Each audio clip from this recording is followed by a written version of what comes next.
Oi, pessoal, tudo bem? Sou o Vitor Barbosa, cofundador da Fincat, e a gente tem aqui na Fincat essa nossa série para lá de especial, que é o Bate-Papo com Fintechs. É uma série que já tem mais de 100 episódios, tanto no YouTube quanto no Spotify, e a gente sempre traz grandes especialistas que tangenciam essa área de finanças, tecnologia e inovação. E hoje é um convidado muito especial porque ele está voltando, é o segundo bate-papo com ele, até fui lá no YouTube resgatar, foi o episódio número 52, inclusive eu vou deixar o card aqui em cima para quem quiser assistir, e faz praticamente um ano que foi gravado, e um ano nesse universo de finanças, tecnologia e inovação, muita coisa muda, então com certeza o papo vai ser para lá de especial. E sem mais delongas, eu estou aqui hoje com o Henrique Costa, ele que é CEO e fundador da HA Tecno. O Henrique, ele já há um bom tempo é um grande parceiro nosso, além do próprio bate-papo com o Fintechs anterior. Ele também está com uma coluna lá no nosso blog, tem muito conteúdo legal. E também vou deixar nos comentários do vídeo, na descrição, o link da coluna dele. Então, Henrique, mais uma vez queria te agradecer por estar voltando aqui no Bate-Papo e por mais que você já até participou do podcast anterior, queria que você desse uma breve apresentada para o pessoal conhecer um pouquinho mais sobre você e aí na sequência a gente vai entrar bastante na questão de como que está esse meio de transações financeiras, porque o número de fraudes tem aumentado cada vez mais. Mas, como eu disse, primeiramente gostaria de pedir que você se apresentasse. Muito obrigado, Vitor, por essa possibilidade aí de participar junto com você. É um prazer estar aqui de novo. Muita coisa aconteceu desde a nossa última conversa para agora, né? Só falando um pouco de mim, né? Eu trabalhei muito, eu sou engenheiro de formação, tenho mestrado e doutorado na área de computação, voltado à biometria. Eu trabalhei muito tempo na indústria de TI, empresas como Itautec, IBM, no CITES, que é um centro de pesquisa, e voltei, vamos dizer assim, para as bases, né, fazendo um doutorado para fundar essa empresa que hoje eu conduzo, que é a HA Tecno, na área de biometria. Nosso foco é biometria, mesmo com impressão digital, a gente tem uma proposta um pouco diferente de impressão digital e prova de vida, com batimentos cardíacos, e agora estamos lançando o nosso produto, fazendo vários testes, assinando contratos de parceria, então a coisa tem andado bastante esse ano. E o que você falou em relação a fraudes é muito preocupante, né? Eu estava lendo dias atrás uma notícia do jornal que falava que o número de fraudes aumentou 21,5% de 2024 para 2025, só no primeiro semestre. Ou seja, um aumento vertiginoso, né? Se você pensar que no Brasil, ano passado, a gente transacionou aí em transações financeiras em torno de 155 bilhões de transações, imagina o risco que a gente está exposto, né? Eu li também uma notícia recentemente que 60% dos brasileiros já sofreram pelo menos uma tentativa de dar um golpe. Ou seja, a coisa está feia, né? A gente precisa se proteger, as empresas do setor financeiro, as fintechs em especial, estão tomando medidas. Eu tenho conversado com vários gerentes de segurança de informação, diretores, e eles têm essa preocupação de sempre estar na última, sabendo da última fraude e da última defesa, a última tecnologia para se defender da fraude. Então, eu percebo assim, o tema sendo levado com seriedade, porém, cada vez que você investe numa nova tecnologia, o custo por transação aumenta, o que também é preocupante. Em relação às fraudes, eu acho que nesse ano houveram fatos muito importantes e que impactaram as informações de muitas pessoas, né? No primeiro semestre, a gente ouviu falar de um mega vazamento, 16 bilhões de informações de contas de empresas como a Apple, Meta, Google, vazaram, ou seja, a informação de login, de senhas, e mais recentemente houve uma falha num dos sistemas do CNJ que permitiu o vazamento de chaves do Pix. E é uma situação que a gente está vendo com certa frequência, né? Muito vazamento de internet. Mas eu acredito que o aumento de fraudes vem desde a pandemia, né? As pessoas começaram a usar os meios digitais, a gente não tinha outra forma de transacionar, né? Não podia sair de casa, então começou a usar largamente. O Brasil abraçou, né, a digitalização, a gente vê essa coisa maravilhosa aí da bancarização, os níveis de bancarização da população crescendo ano a ano, que eu acho uma coisa muito legal, mas mais transações, mais fraudes, né? E o que a gente está vendo é que os fraudadores usam essas informações pessoais para abrir contas no nome de outras pessoas, mas também, pelo que eu tenho ouvido aí do pessoal de cibersegurança, é que o fraudador hoje ele não vai mais no conta a conta, né? Ele faz fraude, vamos dizer assim, no atacado, né? Ele tenta atacar com os robôs, com ferramentas de tentativa automática, né? De fraudar, e se ele consegue sucesso em algumas contas, tudo bem. Se ele não consegue, tudo bem também, ele vai para outra fraude. Então, essas fraudes se sofisticam a cada momento. E a gente está vendo um fenômeno esse ano aí, desde o ano passado, na verdade, que é o das deepfakes, né? O brasileiro adora a rede social, adora expor suas fotos pessoais, só que isso deixa a gente vulnerável à ação dos fraudadores, né? A pessoa pode ir lá, conseguir a sua foto, manipular, criar uma foto, um vídeo com o seu rosto. E essa semana até fiquei um pouco chocado de uma notícia que eu vi no UOL, né, em que uma senhora estava procurando emprego, marcou uma entrevista com uma suposta empresa, foi até a empresa, fez a entrevista, nessa entrevista filmaram, tiraram foto, e dias depois ela descobriu que tinham aberto um financiamento no nome dela para compra de um carro. Eu achei, nossa, é o cúmulo da má fé, né? Explorar uma pessoa que está ali procurando um emprego. Então, achei muito preocupante esse tipo de situação, ou seja, está chegando muito perto das pessoas, né? De que ouve.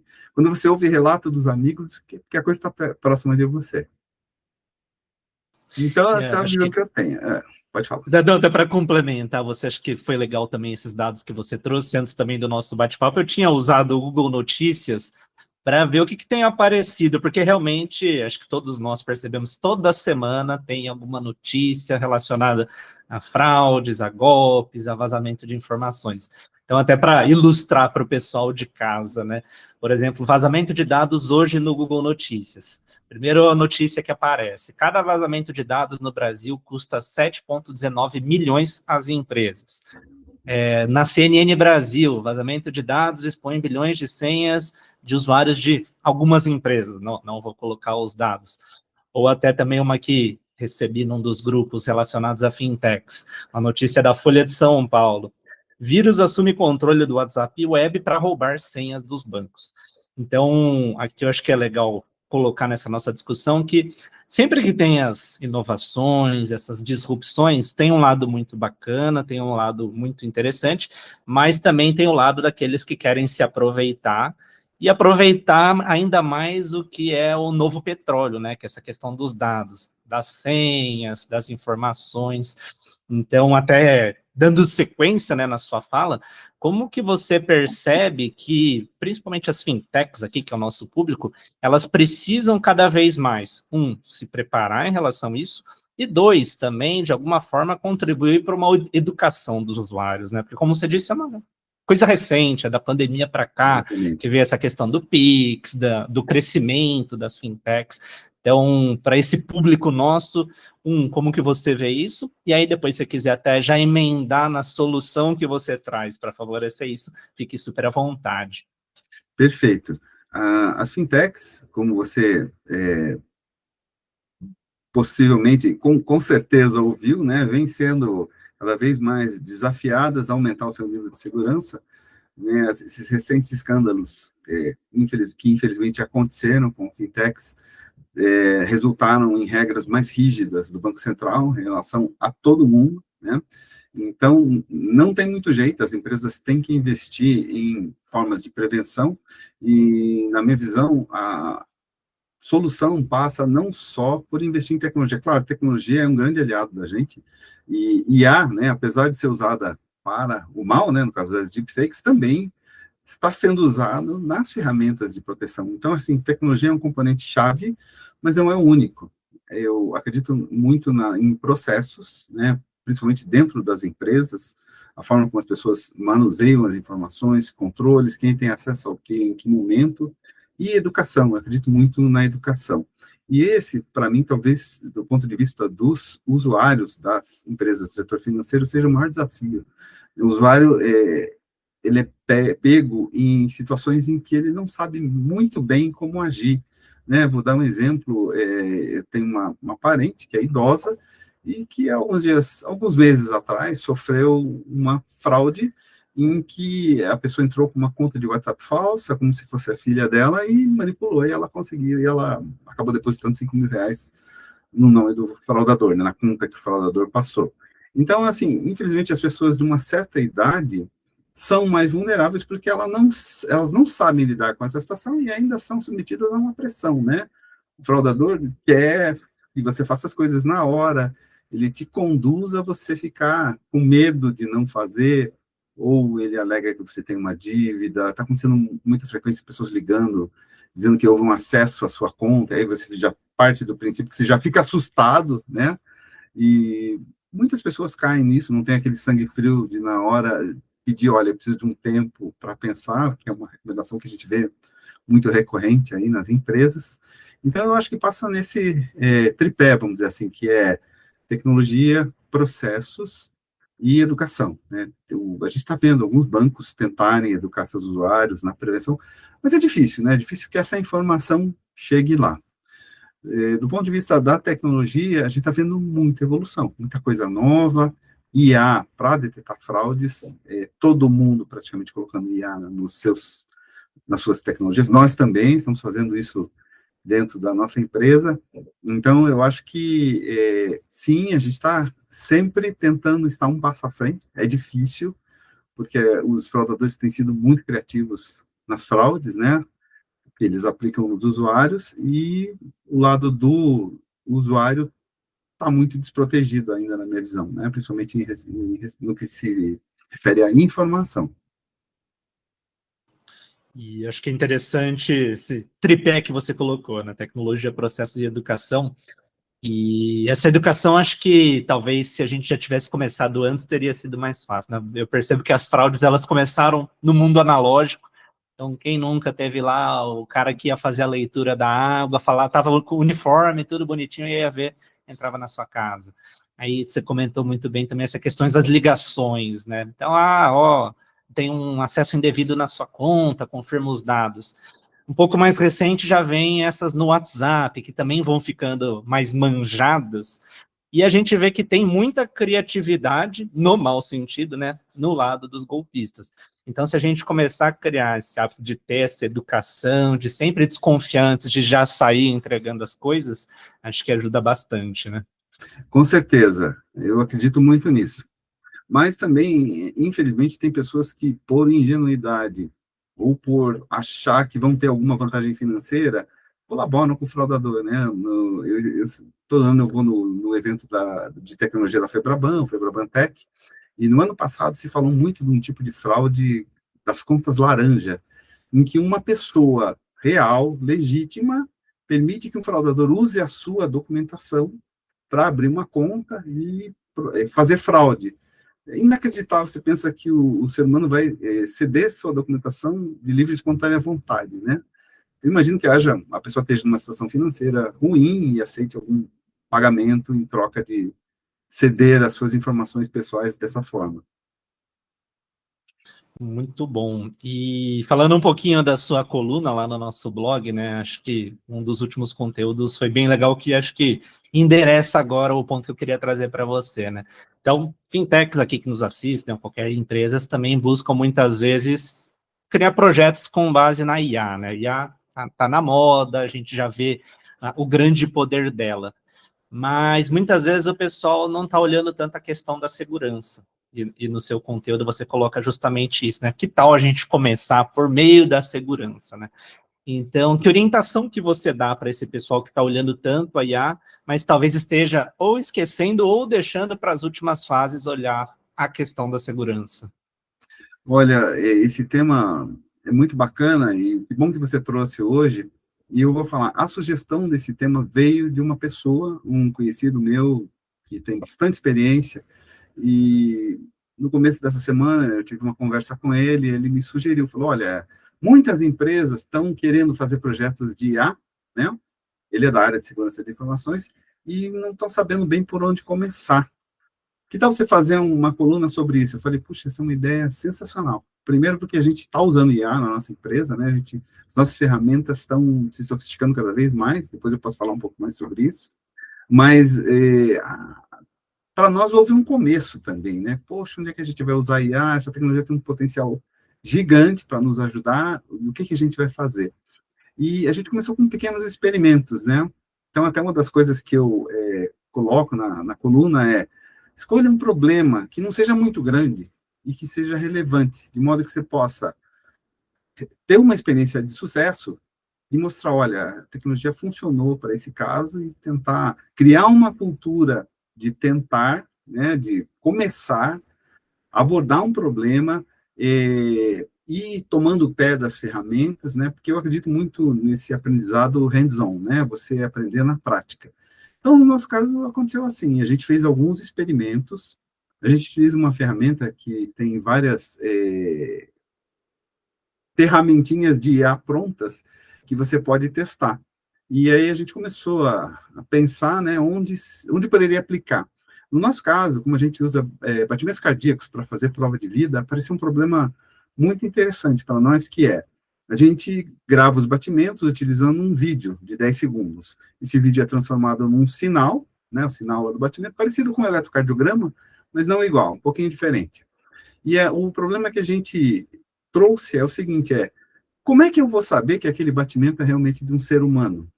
E, além disso, como é que eu vou saber que ele tem qualidade suficiente para que eu extraia os batimentos cardíacos de uma forma confiável? Então, esse foi o problema que a gente se colocou.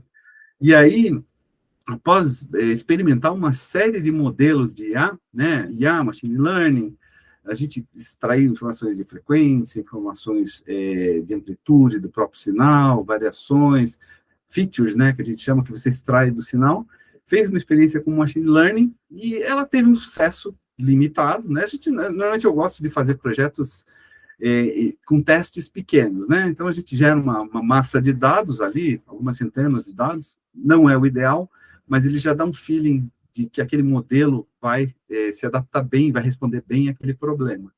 E fomos evoluindo até que a gente chegou numa solução com redes neurais para fazer isso, avaliar se o batimento correspondia a um ser humano e se tinha qualidade suficiente para a gente extrair o batimento. Então, foi um caso pequeno, que a gente fez meio por tentativa e erro, né? Claro, a gente sempre dá uma lida nos papers, nos livros, nos grupos de internet, faz uma busca, que sempre tem alguém que já encontrou um problema semelhante ao teu e já achou uma solução que resolveu até certo ponto. Então, o que eu aconselho às empresas é: escolha um problema pequeno e não demore muito para começar. Sabe, às vezes, você até se antecipar, usar a ferramenta, ter um feeling de como ela funciona, vai te ajudar quando você ler um paper, quando você fizer um curso, né? Os nossos colaboradores fazem cursos aí pela internet, a gente incentiva muito o pessoal a fazer curso, e o que eu achei legal é que a pessoa que desenvolveu a solução com redes neurais, ela, ao mesmo tempo que estava desenvolvendo, ela fez o curso. Então, eu percebi que o conhecimento dela cresceu muito rápido. E dali para frente foi um projeto atrás do outro. A gente já tem vários projetos com IA hoje, e eu acho que essa é uma dica boa. A área de segurança de informações, primeiro, ela tem muita informação, né? Ela sempre está coletando informação do usuário, informações de login, informações biométricas, informações de voz, de rosto. Então, ela tem uma tendência a ter a massa de dados. E tem problemas, a gente sabe que tendo fraude tem problema. Então, essa é uma candidata muito boa a projetos. Então, eu acredito assim: comece pequeno, mostre que deu certo e expanda, né, os projetos aí rapidamente. Agora o nome do jogo é ser rápido também, né?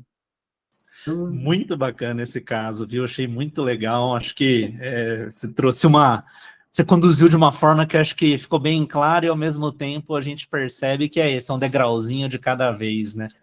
E tem um outro conteúdo que também, na verdade, é o meu favorito de todos que você trouxe, que você comenta sobre os pagamentos por biometria. E acho que o título ele fica bem provocativo e cabe bem como o cenário está hoje, né? Essa moda ainda pega. No conteúdo você traz até algumas iniciativas que já vêm utilizando isso, explica um pouco sobre o tal do pagamento por biometria.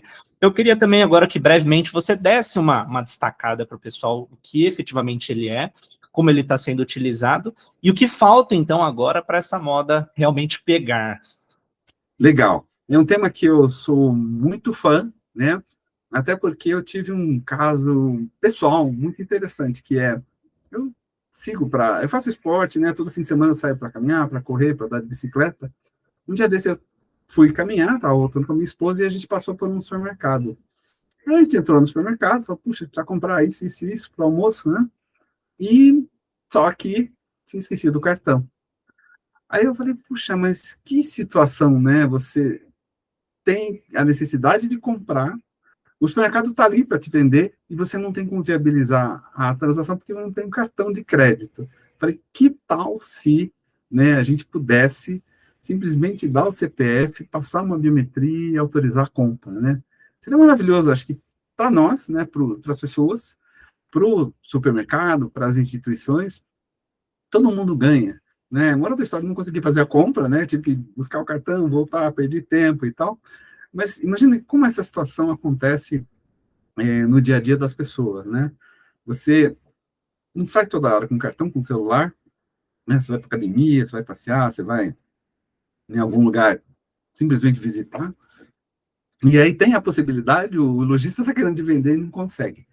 Então, eu achei, assim, bem interessante, inclusive, me lembrou uma palestra que eu vi, quando eu estudei em Stanford por 2 anos, né, na Universidade de Stanford, e o Jack Dorsey, né, um dos fundadores do Twitter, né, que agora é o X, mencionou um problema muito semelhante que ele teve com um amigo que é de uma cidade pequena do interior dos Estados Unidos, né.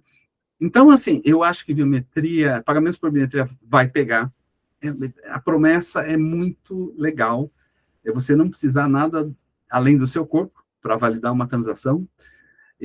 No ano passado, eu vi no Feravantec algumas empresas expondo soluções. Esse ano eu não vi muito. O que eu imagino? Eu imagino que tem uma questão de confiança das pessoas, né, do usuário. Claro, tem investimentos das empresas para implantar essa tecnologia, isso não pode ser desprezado, nós não estamos falando de investimento pequeno, né? Tem algumas experiências de sucesso, né? A gente ouve falar da CIA, algumas experiências aqui e ali, já ouvi falar de algumas experiências da Payface também. Acho que tem essa questão, tecnologia, confiança, o usuário tem que acreditar que a transação é segura, e aí eu acho que tem uma questão da acurácia, taxa de falsos positivos e falsos negativos, que tem que ser muito bem resolvida. Há um mês atrás, eu estava numa empresa de pagamentos, né, e eu falei, cara, como é que você enxerga isso aí? E ele me respondeu, olha, acho que é uma coisa que vai vir no futuro, mas hoje ainda não decolou. E uma das questões é essa da confiança, né? A confiança para as pessoas irem lá, arriscarem, dar seu nome e se acostumarem com essa tecnologia. Né? Assim como toda nova tecnologia, tem uma curva aí de aprendizado e de aceitação do usuário. Eu acho que uma das preocupações que eu tenho hoje é com a acurácia, né? Você tem que usar tecnologias que têm uma acurácia, ou seja, cada 100 vezes que você autoriza, você tem que ter certeza que é a pessoa. Então, eu acho que essas medidas são muito importantes. E a nossa tecnologia, felizmente, ela tem uma acurácia muito boa, então a gente acha que tem um potencial para uso. Estamos buscando aí um caso de uso. E acho que esse caso que você comentou, você com a sua esposa no supermercado, todo mundo já deve ter passado. O meu foi parecido, eu estava na praia na oportunidade, falei, putz, tô sem o celular, tô sem cartão, tô morrendo de sede e não posso comprar um coco, uma água, o que for, né? Então a gente vê que em muitas situações do nosso dia a dia, isso ajudaria muito. O celular meio que já começou a fazer isso, mas a gente precisa estar com ele, né? Ainda não é uma Exatamente. parte do nosso corpo. E fora também, acho que a preocupação de muita gente é, putz, e aquele dia que roubarem meu cartão, roubarem meu celular, eu tiver Exatamente. perdido no meio do nada.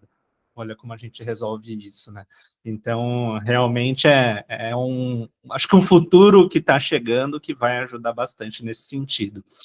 E agora chega uma parte aqui do bate-papo que eu gosto bastante, que é justamente de você abrir contatos, redes sociais, para o pessoal que tem interesse em dar continuidade a esse bate-papo. Agora está o bate-papo Vitor e Henrique, e agora na sequência são justamente os interessados, né?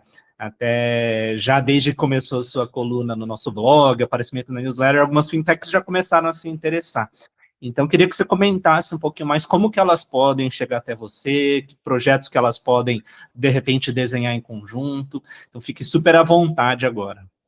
Perfeito. Então, assim, para as empresas, as pessoas que quiserem nos contatar, a gente vai ficar muito feliz de, né, de interagir, de conversar, e o nosso site, que é www.htecno.com.br.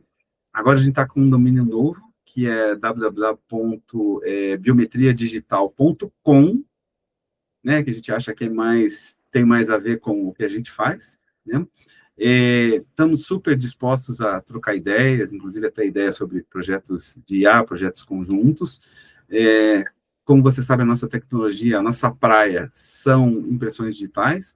A gente tem uma tecnologia em que você aponta o celular para o dedo, ele captura a tua impressão digital, né? Aí tem uma série de tecnologias para conseguir uma foto bem focada e tal. Você toca a lente do celular, ele acende o flash e ilumina a ponta do seu dedo. Aí vai aparecer uma imagem vermelha. Por quê? Por causa do fluxo sanguíneo na ponta do seu dedo, que o coração provoca, né, bombeando o sangue. Esse fluxo causa uma pequena variação de intensidade na cor vermelha que a gente consegue capturar através de um processamento aí complexo e transformar isso em batimentos cardíacos, né? Ela usa toda a nossa tecnologia de IA. Então, a nossa prova de vida é com batimentos cardíacos. E a nossa biometria é com impressão digital capturada exclusivamente pela câmera do celular. A gente não usa sensor. Por quê? Até porque a Apple descontinuou o sensor de impressão digital a partir, acredito, do iPhone 13. Ou seja, não tem. A gente usa a câmera. E a câmera traz uma vantagem, que é, eu tenho acesso à imagem.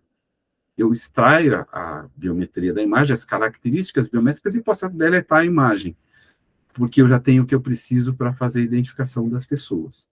E é importante falar o seguinte, a gente hoje trabalha com biometria com impressão digital. E existe a biometria facial, que a gente gosta muito. Tá? A gente não tem nada contra a biometria facial. Ela trouxe um benefício enorme, ela praticamente nos salvou na pandemia, né? É a biometria que todo mundo usou, todo mundo ficou familiar, ela é muito cômoda. Mas ela não resolve todos os problemas, né? E é aí que a gente quer entrar. A gente quer entrar onde ela não resolve. Então, vou citar alguns exemplos aqui de onde a biometria facial não vai muito bem. Então, algumas etnias, né? O Brasil é esse caldeirão de etnias. Algumas etnias, notadamente, têm uma taxa de acurácia um pouco menor com a biometria facial. Isso quer dizer que a pessoa vai tentar entrar, né? Conseguir o acesso no seu aplicativo, 1, 2, 3 vezes. Talvez na quarta ela consiga, talvez não consiga e fique irritada. Uma outra situação é as pessoas estão expondo as suas fotos na rede social. E os fraudadores, conscientes disso, estão indo lá fraudar, né? Gerar vídeos, gerar fotos falsas para abrir contas no seu nome, né? Até para fazer a prova de vida no seu nome, injetar um vídeo para a pessoa pegando a sua foto, gerando um vídeo com você sorrindo, piscando e tal. Assim, ninguém publica foto da sua impressão digital na internet. Então, assim, é um ponto a nosso favor. E uma das coisas importantes que a gente sabe, né, do mundo financeiro é que um ponto fraco da relação da empresa com os seus clientes é o onboarding, né? Se você pensar que hoje assim, o relacionamento virou praticamente digital, né? Você não vai mais no banco, você não sabe nem se existe gerente de banco, né? Ou a fintech, tem uma pessoa que abre uma conta do outro lado do Brasil, você não sabe se é uma pessoa verdadeira, você não sabe se a identidade, né, sendo verdadeira, se a identidade dela é falsa ou é verdadeira, ou seja, se ela é quem alega ser, né? Como é que eu faço para confirmar? Uma das coisas que a gente está oferecendo agora é a validação da identidade já no onboarding, né, através da base do CEPA, do Serviço de Processamento de Dados do Governo Federal, que tem todas as suas impressões digitais. Né? Se você fez a carteira de motorista, você já está lá, maior base do Brasil. Então, a gente consegue capturar até 10 dedos, né? 1, 2, 3 dedos. Por que é importante captar mais de um dedo? Porque a tua impressão digital do polegar, pode ser que alguém consiga, né? Eu pego o RG, rouba seu RG, pronto, né? Conseguiu sua impressão digital do polegar. Mas os 10 dedos, é muito improvável que a pessoa tenha. Então, esse é um ponto que a gente acha que tem uma proposta de valor aí bacana. Uma outra questão que a gente vê muito, você já deve ter ouvido que o idoso, ele é muito, vamos dizer assim, assediado por fraudadores, né? Pela não familiaridade com a tecnologia, pela questão de ser manipulado, fazer a engenharia social, né? Que a gente é manipulado botando pressão, botando medo, né? Trazendo familiares, como se fosse familiares, trazendo identidades falsas. E o idoso tem uma questão que eu também tenho, infelizmente, que é usar óculos, né? Muita gente usa óculos. E aí, quando eu fui fazer a minha biometria lá no gov.br, só para citar um exemplo aqui, eu tenho um problema, que é, ele não aceita que você use óculos, né? Aí você tira o óculos, o que acontece? Você não consegue ler aquelas letrinhas que estão embaixo ali, que dizem assim, ó, dê a piscadinha, mexa o seu rosto, posicione desse jeito e tal. Aí o que acontece? Você naturalmente põe o óculos de novo. Aí o que acontece quando você põe o seu óculos? Ele invalida toda a tua biometria, você tem que fazer de novo.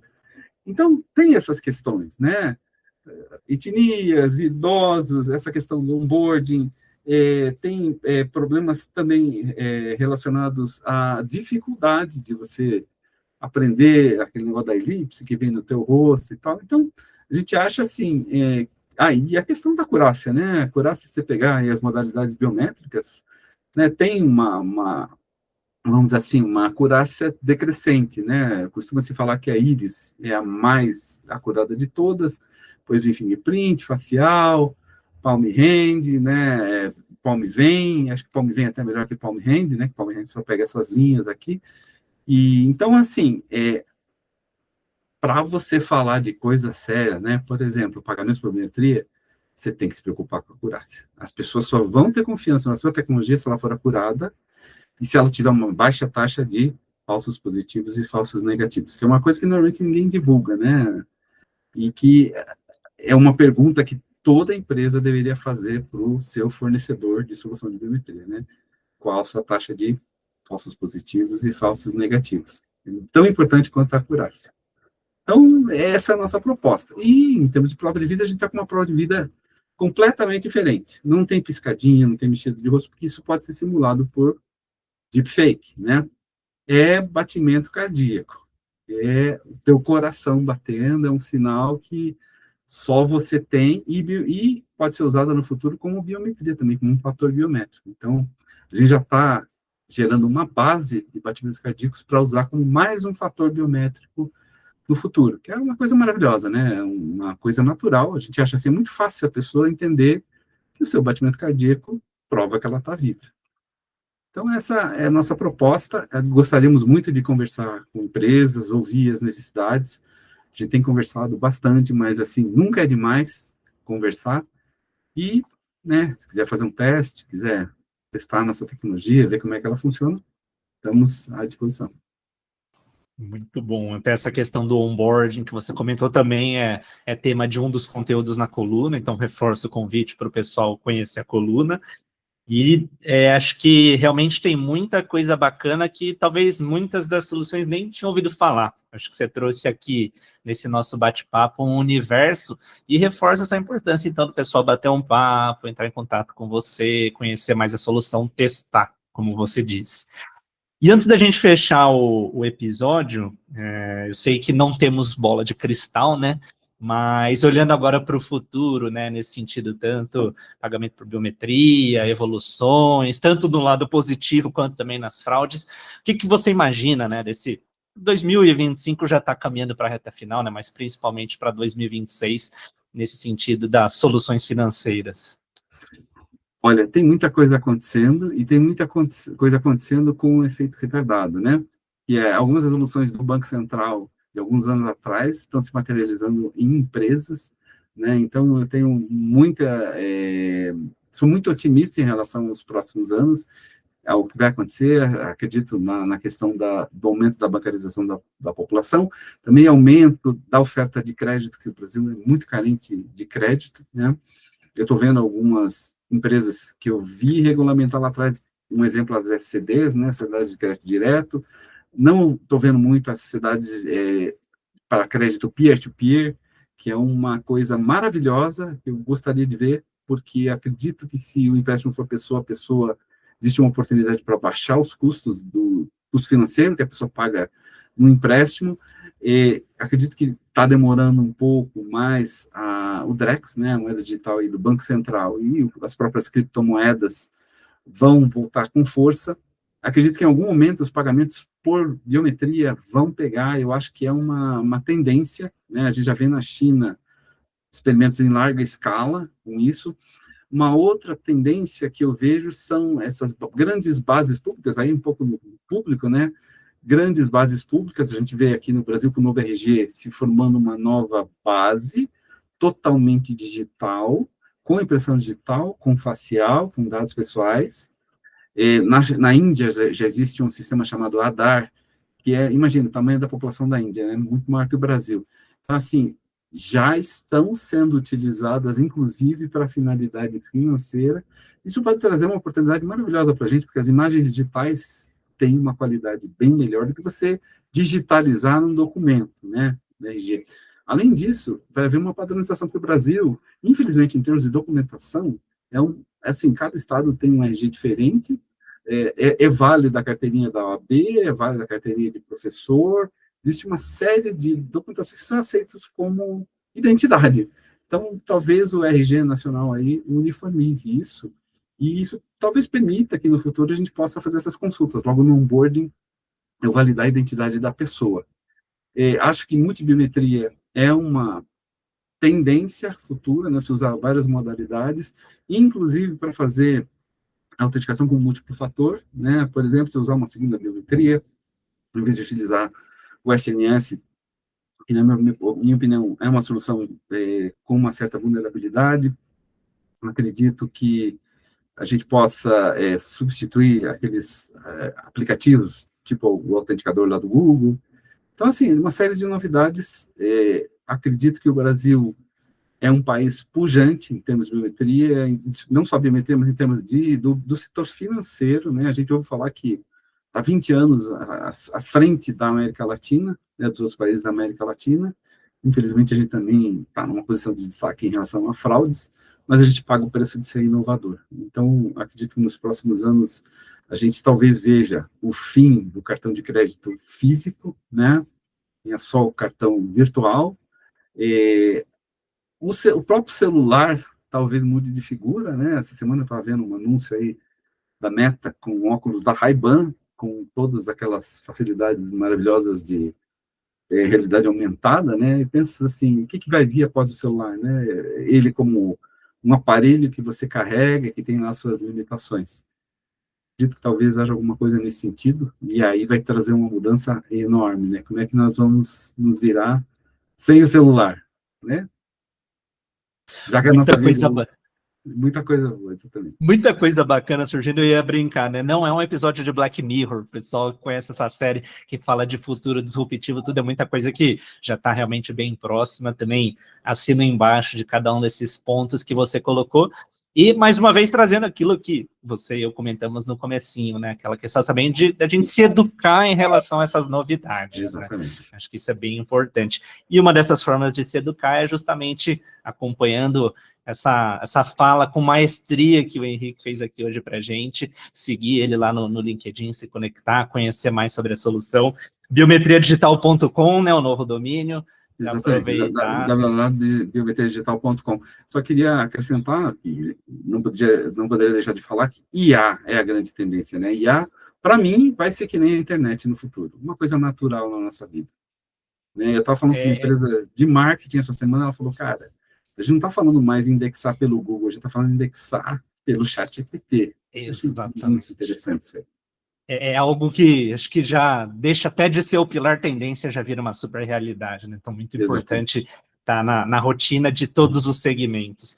Então, Henrique, mais uma vez, super agradeço, viu? Acho que uma contribuição de enorme valor, até o fechamento aqui que eu tenho falado para o pessoal, é muito mais do que aquele, deixa o like, se inscreva, mas é copiar esse link e compartilhar na rede, porque acho que um conhecimento e soluções muito válidas, visto que a gente está falando aqui com esse ecossistema de fintechs, né? Então, realmente agradeço e parabenizo por toda essa iniciativa que você tem conduzido.